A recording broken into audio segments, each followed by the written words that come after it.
क्या ईवीएम में हो सकती है छेड़छाड़? क्यों फिर एक बार ईवीएम पर उठ रहे हैं सवाल? क्यों ईवीएम में गड़बड़ी को लेकर भारतीय निर्वाचन आयोग और सुप्रीम कोर्ट नहीं दे रहा है इस पर ध्यान? क्या ईवीएम में गड़बड़ी की वजह से ही राहुल गांधी 2019 में अमेठी से लोकसभा चुनाव हार गए थे? और क्या है ईवीएम में गड़बड़ी और बीजेपी का कनेक्शन? दरअसल ये तमाम सवाल फिर एक बार उठने लगे हैं कि क्या वाकई ईवीएम में गड़बड़ी करवा कर ही बीजेपी चुनाव जीतती है? और अगर ऐसा है तो क्यों विपक्ष के बार बार सवाल उठाने पर भी कि चुनाव आयोग और सुप्रीम कोर्ट इस गंभीर मसले पर ध्यान नहीं दे रहा है, क्यों इसको नजरअंदाज किया जा रहा है? आखिर चुनाव आयोग और सुप्रीम कोर्ट की ऐसी क्या मजबूरी है जो बार बार ईवीएम में गड़बड़ी को लेकर सवाल उठाए जाने पर भी इस मुद्दे को गंभीरता से नहीं लिया जा रहा है? बल्कि चुनाव आयोग ने तो ये भी कह दिया कि ईवीएम में सब कुछ ठीक है। अगर ठीक है तो फिर सवाल क्यों उठ रहे हैं? कांग्रेस नेता सड़कों पर ईवीएम को लेकर प्रदर्शन क्यों कर रहे हैं? ईवीएम हटाने की मांग लगातार क्यों उठ रही है?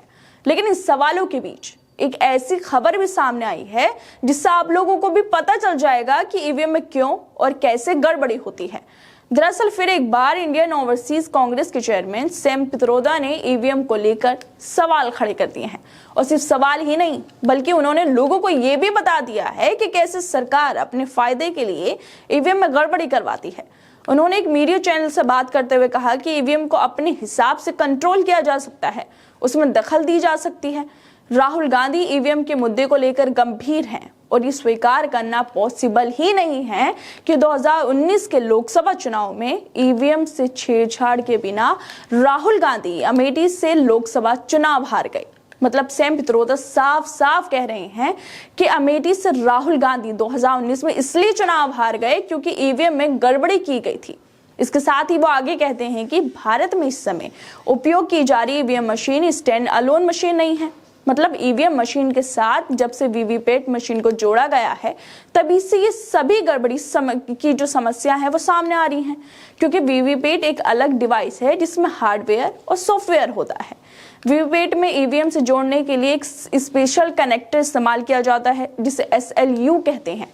यह SLU बहुत से सवाल खड़े करता है। SLU कनेक्टर ही वीवीपैट में दिखाता है कि किस बटन से भाजपा को वोट मिले, किस बटन से कांग्रेस को, किस बटन से अन्य को वोट मिले। वोटिंग से पहले से प्रोग्राम किया जाता है। SLU जोड़ने के बाद ईवीएम स्टैंड अलोन मशीन नहीं रह जाती है। इसमें हर तरह के वो काम किए जा सकते हैं जिनकी बात हो रही है, यानी कि गड़बड़ी की जा सकती है। इसलिए हम चाहते हैं कि वीवीपैट से जो पर्ची निकलती है वो अभी थर्मल प्रिंटर से निकलती है और उससे कुछ हफ्ते तक ही सुरक्षित रखा जा सकता है। उसकी जगह ऐसा प्रिंटर इस्तेमाल किया जाए जिससे निकली पर्ची को अगले 5 साल तक सुरक्षित रखा जा सके। भारत और दुनिया के अन्य हिस्सों के टेक्नोलॉजी विशेषज्ञ कह रहे हैं कि ईवीएम में निश्चित तौर पर कुछ समस्या है, लेकिन भारतीय निर्वाचन आयोग और सुप्रीम कोर्ट इस पर ध्यान ही नहीं दे रहा है।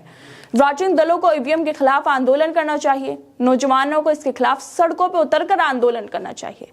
खैर दोस्तों, आप लोगों को क्या लगता है कि जिस तरह से सैम पित्रोदा ईवीएम पर सवाल उठा रहे हैं, न सिर्फ सवाल उठा रहे हैं बल्कि बता भी रहे हैं कि कैसे ईवीएम को हैक किया जाता है, कैसे उसमें गड़बड़ी की जाती है। इससे तो यही सवाल उठते हैं कि जब बार बार विपक्ष के नेता ईवीएम पर सवाल उठा रहे हैं तो ईवीएम को लेकर कार्रवाई क्यों नहीं की जा रही है?